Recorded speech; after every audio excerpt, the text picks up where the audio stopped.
Megalith হলো বড় পাথরের সমাধি। প্রাচীন ভারতে কোনো ব্যক্তি মারা গেলে পরিবারের লোকজন তার মৃতদেহটিকে বড় বড় পাথরে বিভিন্ন আকৃতি বিভিন্ন রকমভাবে সাজিয়ে সমাধি দিত। এই পাথরগুলি কোথাও কোথাও বৃত্তাকারে সাজানো থাকতো, কোথাও আবার খোলা আকাশের দিকে মুখ করে থাকতো।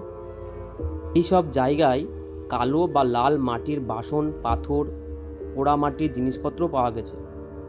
তাছাড়াও লোহা, সোনা, রূপো, ব্রোঞ্জের জিনিসও পাওয়া গেছে। এই থেকে বোঝা যায় তখনকার সমাজেও ধনী এবং দরিদ্রের ভাগ ছিল। এই সব সমাধিগুলো থেকে মানুষের কঙ্কাল ও তাদের ব্যবহারের জিনিসপত্র পাওয়া গেছে।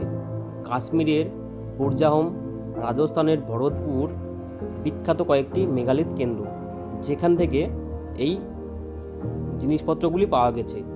মেগালিথ সবথেকে বেশি পাওয়া গেছে দক্ষিণ ভারত থেকে।